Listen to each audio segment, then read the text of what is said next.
May mga umiikot ngayon na di umano'y ang presidente ng Seventh-day Adventist na si Ted Wilson ay isang traitor. Dahil sinasabi na ito ay nakikiisa sa Vatican.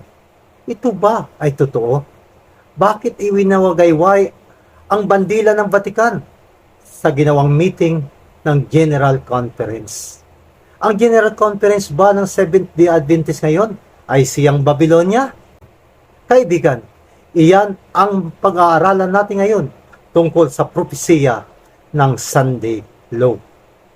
Pero bago ang lahat, kung bago pa lang kayo sa channel na ito ng Vince Traveler's Diary, maaari po bang paki-subscribe, paki-like, at paki-click lang po ang notification bell para ma-update kayo sa mga bagong video. At paki-share lang po sa lahat ang video ito. Kaibigan, ito ang prophetikong espesyal na presentation para sa Sunday Law Update.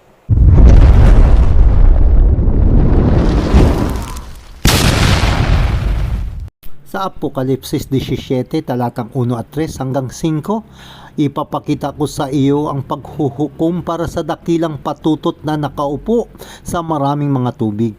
At nakita kong isang babaeng nakasakay sa isang pulang halimaw na puno ng mga pangalan ng kalapastanganan. At sa kanyang noo ay nakasulat ang isang pangalan na may lihim na kahulugan, ang tanyag na Babylonia, ang ina ng mga nangangalunya at ng lahat ng kahalayan sa lupa. Sa videong ito, sa isang pulong ng General Conference ay makikita natin kung saan ang isang bandila ng Vatican ay malayang ikinakaway sa 7 araw na Adventist World Meeting. Nakakagulat, ngunit anong ibig sabihin nito?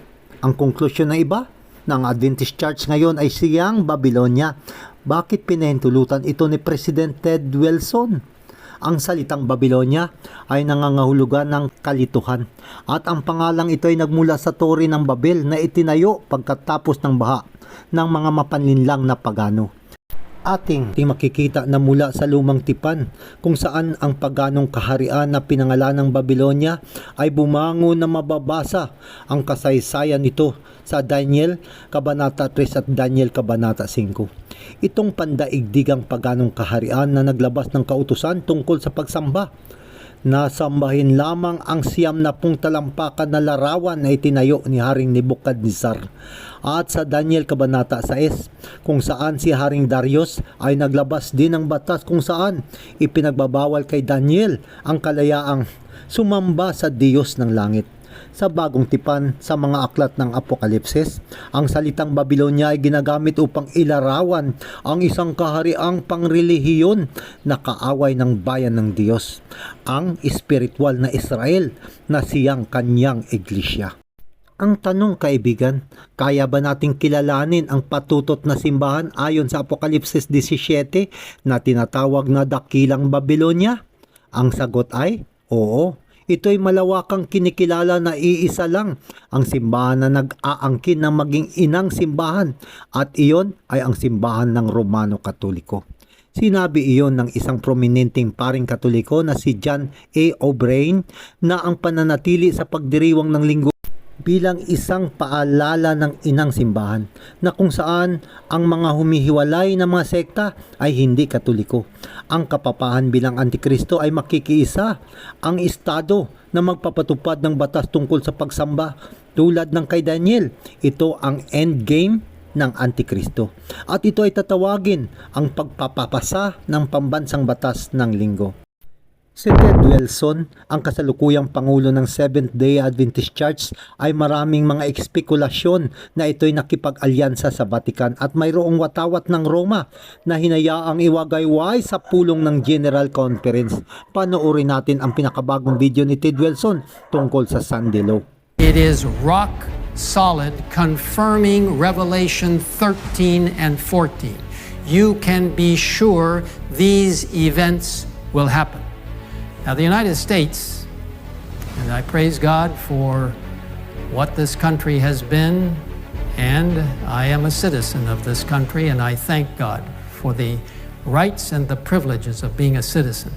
But this country, represented by the two-horned beast of Revelation chapter 13, verse 11, will repudiate the very foundations upon which it was founded.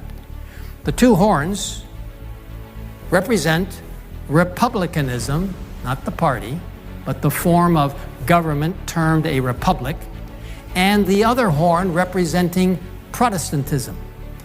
This two-horned beast will create an image to the original beast through a national Sunday law, which will become universal. The image to the beast is an entity that will pattern its religious understanding after the characteristics of the beast. Upang salungatin ang umiikot na balita ngayon, ang presidente ng Adventist Church na si Pastor Ted Wilson ay matapang na nangaral na ang Estados Unidos ng Amerika ay ang kumakatawan sa hayop na may dalawang sungay na nagmula sa lupa ng Apokalipsis 13. At muli ay kanyang sinabi na ang Sunday Law ay darating. Since 1929, when the state of the Vatican City or the Holy See was established, the papal power has grown in strength not only in religious areas but in geopolitical settings. We can be sure there will be national and international Sunday laws that will deprive all true Bible-believing Christians of the religious liberty and freedom of conscience that we value so much. Do not believe anyone, pastor, theologian, scholar, church member, teacher, anyone who may tell you Sunday laws will not be enacted. That's an absolute falsehood, my friend.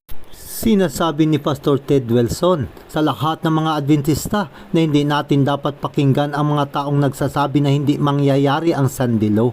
Ating mababasa mula sa Testimony Volume 4, page 595, ang mga ministro na nangaral ng katotohanan ng buong sigasig at taimtim na maaring tumalikod at sumapi sa hanay ng ating mga kaaway. Maaring magbago ang pananampalataya at damdamin ng mga tao, ngunit ang katotohanan ng Diyos ay hindi kailanman. Ang mensahe ng ikatlong anghel ay napakalakas at hindi nagkakamali. Ang Iglesia Adventista na pinangungunahan ng ating Pangulo ay buong tapang na ipinangangaral na ang mapang-usig na hayop ng Apokalipsis 13 ay walang iba kundi ang kapapahan. In the forehead represents a conscious acceptance and belief of the beast's instructions. Receiving the mark in the hand represents that if you may not believe the instructions, you will sacrifice your eternal life simply to temporarily save your life. As we know, Bible prophecy indicates clearly that the beast is the papacy. Maaaring ang ating mga mahal na kaibigan na mga Katoliko ay nagagalit kapag naririnig nila na sinasabi ng mga Adventista na ang kapapahan ay siyang Antikristo, na lagi nilang nakikita ng mga Adventista bilang mga kontra-Katoliko. Hindi tayo kontra sa Katoliko.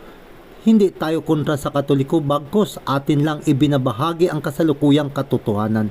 At ito ay hindi lang tungkol sa Katoliko, kundi ito ay tungkol din sa mga Protestante na tumalikod sa paninindigan ng propesiya sa Biblia tungkol sa kung sino ang Antikristo. Matagal na bago pa umiral ang Adventista, tinalikuran na nila ang mga turo ng kanilang mga ninuno, ang mga Protestanteng reformador. Bakit may bandila ng Vatican sa pulong ng General Conference? Ayon sa paliwanag ni Ted Wilson sa session, ang bandila ng Roma ay itinaas upang ilarawan ang mga bansang hindi pa naaabot. Sa katotohanan, kaibigan, hindi lang bandila ng Vatican ang nandoon. Mayroon din ibang bandila ng mga bansa ang nandoon, kagaya ng North Korea. Ang lahat ay malugod na tinatanggap upang marinig ang tunay na ebanghelyo ng Diyos. Ang Seventh-day Adventist Church ba ay Babylonia ngayon? Sa Testimony to Ministers, page 59, paragraph 2, kapatid, kung ikaw ay nagtuturo ng Seventh-day Adventist Church ay Babylonia, ikaw ay mali. Sa Selected Messages, page 2, 390, Hindi na tayo makakaalis sa pundasyon na itinatag ng Diyos. Hindi ka na maaring pumasok sa anumang bagong organisasyon sapagkat ito ay mangangahulugan ng pagtalikod sa katotohanan. Ang watawat ng maraming bansa sa pagpupulong sa General Conference ay nagpapatunay lamang na ang Seventh-day Adventist ay nais lamang na maabot ng pabalita ang lahat ng mga bansa. At ang Sandilo updates na ito ay hindi lamang tungkol sa kung ano ang ginagawa ng kapapahan, kundi kung ano rin ang ginagawa ng iglesia. Ibahagi natin ang ebanghelyo kahit saan pa man hanggang may panahon pa tayo dahil kaya natin itong gawin sa pamamagitan ng banal na espiritu na siyang gagabay sa atin. Ibahagi natin ang videong ito sa lahat sa ikatitibay ng ating mga pananampalataya. Hanggang sa muli, mga mahal kong kaibigan, samahan niyo po ako muli para sa programa ng mga istorya, propesiya at mga katotohanan na mula sa Biblia.